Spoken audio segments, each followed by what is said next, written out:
I just had to let you know you're.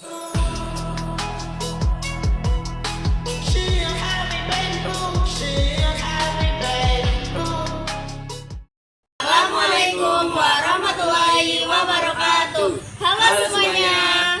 Pada video kali ini kita kelompok 6 akan mewawancarai veteran yang ada di Purbalingga. Yuk ikuti keseruannya. Oke, baik. Izin memperkenalkan diri terlebih dahulu. Saya dan teman-teman ini dari SMA 1 Purbalingga. Di sini kami akan mewawancarai Bapak tentang veteran Tripora. Sebelumnya, izin bertanya terkait nama Bapak siapa? Solihan. Oke. Ya, Tanggal lahirnya? tanggal lahir Oke. 10 Juni 41. 10 Juni 41. Terus lanjut. Jadi kalau sampai sekarang udah 85 tahun. Kayak kaki. Untuk pangkatnya Bapak yang terakhir kali itu apa? Pelda. Ya, yang di sini tapi yang kayak belum M itu. Tapi hanya satu kali yang dua peltu. Mau tanya juga, pada saat Bapak perang itu, Bapak itu di bagian apa, kayak kesehatan atau logistik apa? Yang pertama tahun sudah pernah di Papua dulu itu masih pasukan. Kemudian tahun 70 saya sekolah kesehatan yang tahun 77 sampai 80 itu perawat di Rumah Sakit Dr. Sujono Magelang 3 tahun. Udah tua, udah punya 4 sekolah. Nah, mikir keluarga, mikir pelajaran gitu. Persiapan Bapak pada saat perang itu apa aja latihan fisiknya? Kalau yang biasanya sebelum akan berangkat itu sudah untuk persiapan fisik di basis, misalnya basisnya di Purbalingga ya latihan keolahragaan, latihan apa namanya, jalan apa yang kalau persiapan untuk olahragaan untuk tugas itu. Sebelum Bapak ke medan perang itu apakah ada latihan kayak apa ya? Yang Khusus. latihan khusus gitu, kayak misalnya latihan menembak di area Ya, mana gitu? kalau menembak ada. Ada. Ya, latihannya yang menembak dan gerak jalan itu kebanyakan. Yang dikhususkan itu nantinya digunakan di sana nih. Sama Di strategi ya. medan perang ya.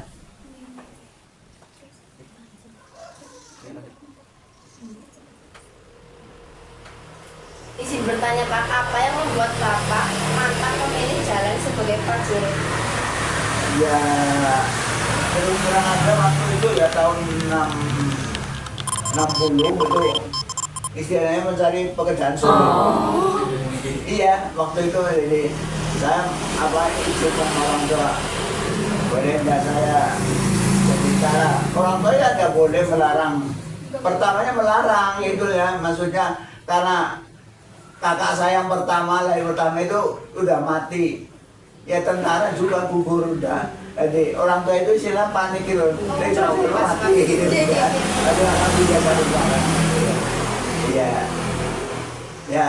Ya apa ya? Setelah jadi tentara itu baru amat terasa, oh ini jadi tentara gitu, bela negara, baru terasa bela negara. Pertama nanya itu memang pikirannya yang mudah waktu itu memang yang di tentara yang mudah waktu itu ya. Kemudian yang sekolah guru-guru ya jadi guru SPK itu SPK. Yang laris waktu itu memang untuk guru dan kemudian guru catang. Cewek-cewek banyak mencari guru atau catang itu waktu tahun-tahun 58, 59, 60 itu banyakkan cewek larinya ke situ, istilahnya ingin jadi istrinya guru, jadi tentara gitu loh. Tahun-tahun itu mungkin sekarang sih tidak ya. Lalu bagaimana cara Bapak menguasai rasa takut saat pertama kali menghadapi situasi yang mengancam nyawa? Menghadapi Situasi Perangnya itu pertama kali perasaan Bapaknya. Pesan pertama. ya pertama kali menghadapi perang itu ya, saya di mana? Papua. Di Papua pertama ya. Ya saya takut. Ya, saya takut. Ya manusiawi lah, takut aja. Tapi saya tahu mati. Kan. Tapi setelah mengetahui musuh, oh itu musuhnya itu lah, kita baru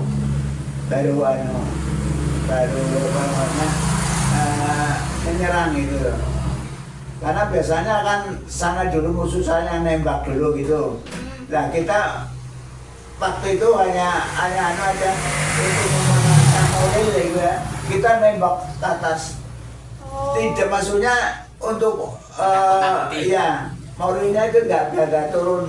Baru kita lihat-lihat situasinya gimana, musuhnya gimana ya. Setelah ketahuan musuhnya di sana, nah, kita baru mengarahkan tembakannya ke sana gitu loh. Saya takut. Sampai ada orang terjun itu ya, kalau belum loncat ya takut. Tapi udah payungnya mengembangnya nggak takut. Mau tanya lagi Pak, kalau Bapak itu pas saat perang itu sananya perginya naik apa? Kalau perang itu nggak naik kendaraan, nggak jalan. Tetap jalan. Iya. Nah itu dari Tambora kan daerah Indonesia sampai di jalan terus sana. Tapi nggak terus sana, maksudnya jalan. Istirahat. Terus seminggu istirahat, terus cari informasi di mana musuhnya lagi, parahnya lagi sana gitu. Iya, cari informasi musuhnya di mana sampai di sana gitu. Kok pakai truk kayak di sini enggak? Itu kayak latihan itu. Buat tasnya yang Bapak pikul itu butuh berapa? Cuma satu atau disebutkannya masih ada tas gitu? Perlengkapan. Perlengkapan dan ransel itu, ransel isinya biasanya peluru mesti, yang penting peluru dan yang saya kesehatan, belakangnya itu pakai makanan dan peluru, depan sini tas-tas obat gitu loh. Mesti harus bawa tas obat sini. Jadi untuk yang kesehatan yang memang double tenaganya lah. Harus 2 kali lipat nih Pak. Iya.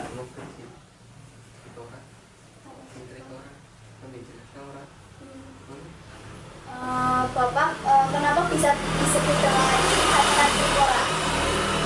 Veteran apa? Trikora itu kan pembela kebenaran yang Iya, tadi iya, Bapak iya. bilang di Papua, di Kalimantan, di Timur-Timur kayak gitu. Itu kenapa bisa disebut dengan Trikora?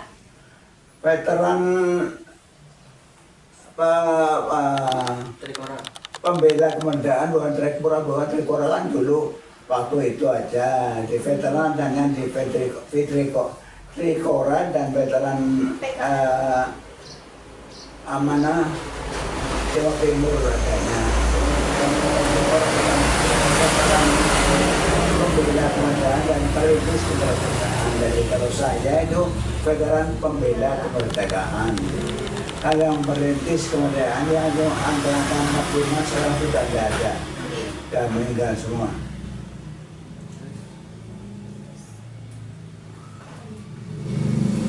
Pas pada saat di Papua itu, Bapak itu lawan siapa Pak?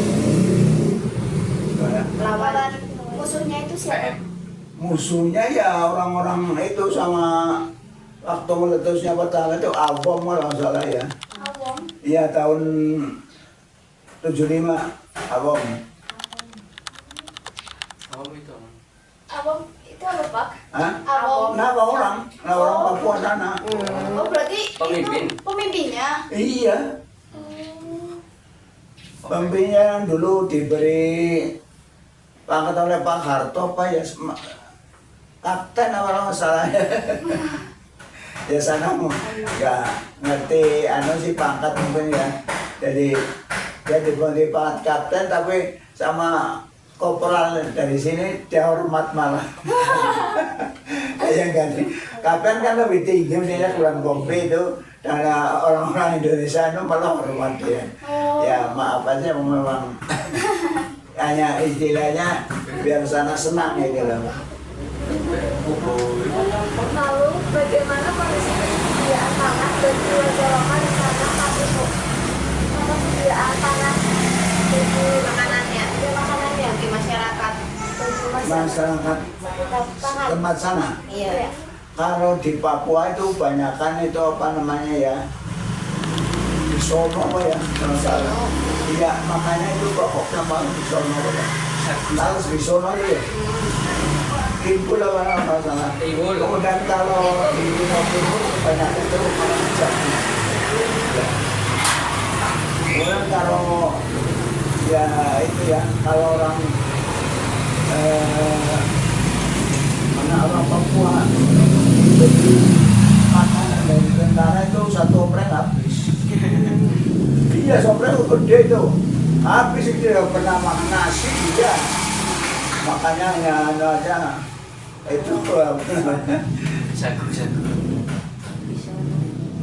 jagung orang makan anu ya udah makan nasi ya senang banget.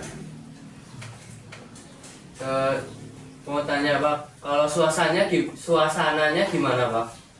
Pas perang. Yang Ya, yang di Papua, Ya. Timur itu gimana suasana? kalau suasananya orang-orangnya sama menurutnya lebih maju orang-orang Timur, lebih maju itu, lebih pintar itu maksudnya. Kalau orang Papua sana istilahnya terlalu apa ya, primitif apa ya? Iya. Ya, terlalu primitif.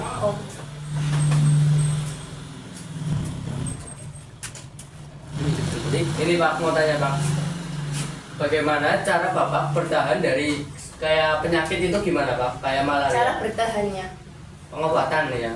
Kan Oh, kalau pengobatan pada masyarakat itu ya mereka istilahnya cuma-cuma, kita cuma-cuma. Jadi kebanyakan mereka apanya namanya, kalau ada tentara yang kesehatan itu, kawan-kawan itu dikasih tahu ada materi di sana, kita dukung itu masuk itu. Jadi kebanyakan dia apa namanya, orangnya mintanya disuntik, sakit kepala minta disuntik. Iya, sakit apa, kabut apa semua itu kita disuntik ya. Ya, sampai habis obat suntiknya itu enggak aqua itu ambil untuk nyuntik. Iya, saya ngelakon itu. Tapi bukan aqua yang ini dijual itu, aqua yang botol plastik di kelihatan itu. kalau di tentara kan biasanya di tentara ada ini apa, penyakit malaria. Nah itu gimana cara bertahan dari penyakit itu? Ya, Pengobatan.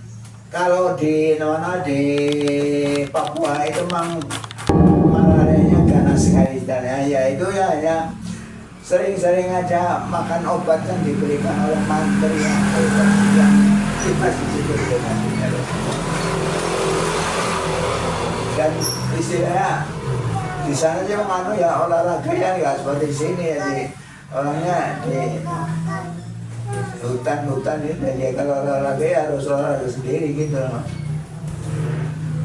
Pak, mau tanya ini, kan tentara kan biasanya udah bawa makanan tersendiri lah ya. Ya. Nah itu misal makanannya habis itu gimana? Kan di hutan, berarti makan yang ada di hutan.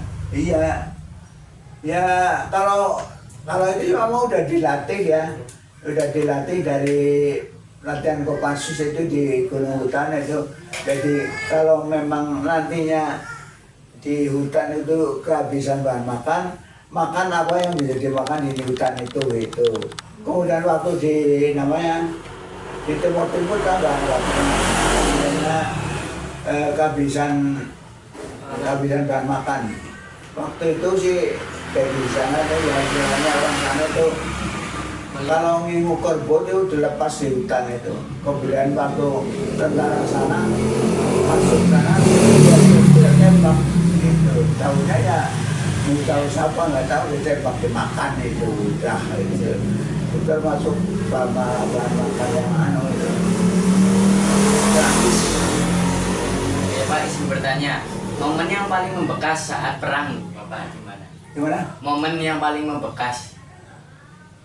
Kenangan yang masih makin membekas Iya. itu waktu saya bulan apa ya, Desember 75 apa ya, Desember 75 ya. Jadi tentara teman saya itu 2 orang kena tembakan ya. Saya yang kena tembakan dari sini ke sini, yang satu kepala. Dan itu saya terkenang situ tuh, saya kasihan itu rasanya. Ya saya itu ikut menolong itu apa namanya, membantu supaya menyebut nama Allah itu kenangan itu sampai ya saya sok gimana yang melasi orang mati lah. Tahun 75 Desember kalau salah, tanggal 5 udah mengharapkan itulah dia yang beridik sama saya tinggal aku pensiun harus kesel aku itu. Iya, orang-orang ada yang minta perpanjangan 2 tahun, lalu saya enggak mau perpanjangan. Kemudian waktu itu di tahun 85 saya bukan perpanjangan tapi ditapari, kamu di satpam bilang ya udah mau perpanjangan, enggak mau tapi di satpam. Satpam sekarang di Panjatan. Bapak kenapa nggak mau diperpanjang kontraknya? Soalnya kesel itu. Kesel? Iya. Capek. Dari satpam kan nggak pernah latihan. Kalau tentara kalau nggak tugas ya latihan. Ya latihan gerak, soalnya latihan apa itu udah. Fisik. Ya kalau yang mau tentara yang cowok itu ya jangan sekalian yang corona itu loh. Yang corona itu harusnya yang And by the time she wakes, I'll be halfway to my mommy's home. It just dawned on me like his eyes fleeting as a passing dawn. And it was my mistake, 'cause she never said a thing about Jesus. I miss my mother's southern drawl and her praying through the walls in the evening. Give me my dawn bed. veteran. Jadi kalau ada orang yang mengaku veteran tapi tidak punya surat kayak gini, bohong. Palsu ya, ya. Itu harus ada surat yang gini. Ini keputusannya. Terus yang ini penghargaan dari pemerintah bagi prajurit yang istilahnya teladan namanya ya. Baik teladan, saat ya. bertugas ya. Jadi tidak semua tentara punya kayak gini, nararia itu namanya. Nah itu kekhususannya kalau misalnya saya meninggal, yang punya tanda ini itu pensiunnya terusan sampai 1 tahun, tapi yang tidak punya terusan kayak gini, tanda gini, berarti hanya 6 bulan aja. Kemudian saya, misalnya ini ya, meninggal, tuh saya dapat pensiunan terusan, belum pensiun, belum. 1 tahun, tapi yang tidak punya nararia hanya 6 bulan. Hanya 6 bulan. Ya, ada penghargaan dari pemerintah. Nah, sudah kalian tonton kan videonya? Seru bukan? Terima kasih sudah menonton. Wassalamualaikum warahmatullahi wabarakatuh. I just had to let you know you're